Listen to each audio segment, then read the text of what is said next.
انسان اس کی نشانیوں کو جاننا چاہے، سمجھنے کے لیے شوق ہوتا ہے انسان کو، تو کن نشانیوں سے پہچانے کہ لیلۃ القدر کی فلاں رات تھی؟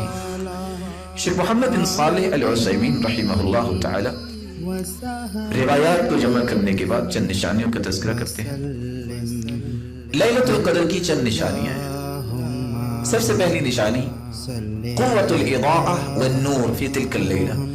اس رات روشنی کچھ انوکھی سی ہوتی ہے، لیکن یہ روشنی شہر میں آپ اس کا اندازہ نہیں کر سکتے، یہاں تو لائٹنگ بھی بہت ہوتی ہے۔ اس روشنی کا اندازہ وہ کر سکتے ہیں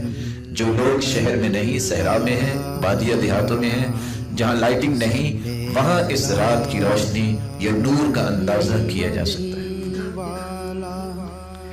دوسری نشانی الطمأنینہ، اس رات جو انسان کو قلبی سکون محسوس ہوتا ہے اور بقیہ کسی رات میں محسوس نہیں ہوتا۔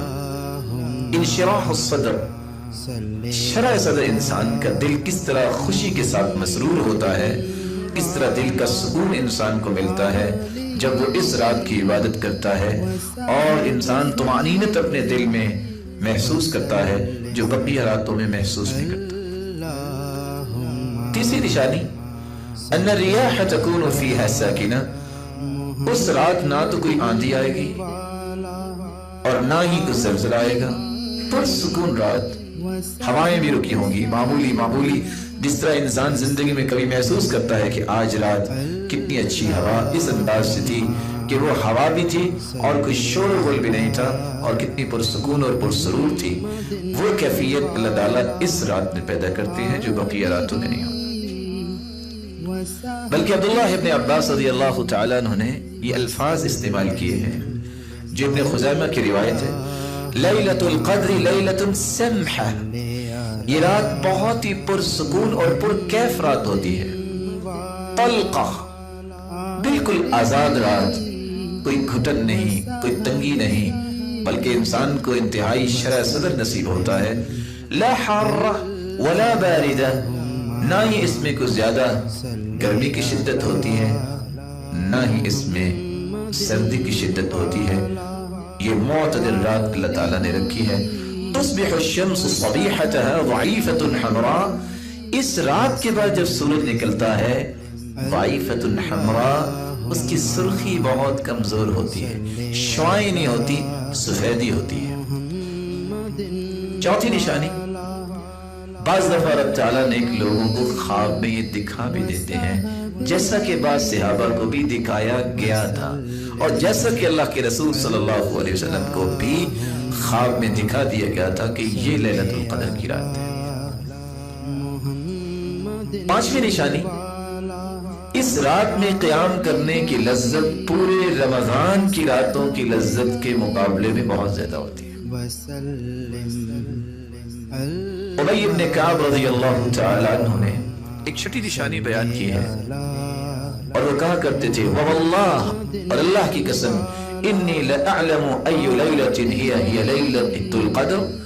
میں جانتا ہوں کہ لیلۃ القدر کی رات کون سی رات ہے۔ کیسے جانتے ہیں؟ التي امرنا بها رسول اللہ صلی اللہ علیہ وسلم،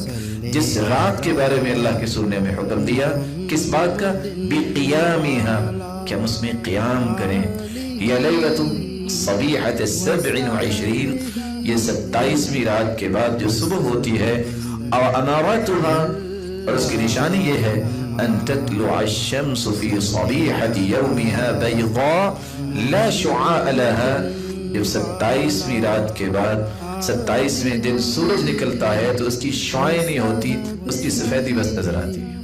اور یہ روایت صحیح مسلم کی ہے 179۔ اور ابی ابن کعب رضی اللہ تعالیٰ عنہ کی دوسری روایت سنن ابی داؤد میں 1378 میں یہ الفاظ بھی موجود ہیں کہ جب سورج نکلتا ہے تو کس طرح مثل قسطی، جس طرح کھلا تھال ہوتا ہے، لیس لها شعاع حتى ترتفع، جب تک سورج بلند نہیں ہو جاتا اس وقت تک اس کی شعاعیں نہیں ہوتی۔ عبداللہ ابن عباس رضی اللہ تعالیٰ عنہ کی بات بھی آپ نے سنی کہ اس دن سورج جب نکلتا ہے حمراء ضعیفہ،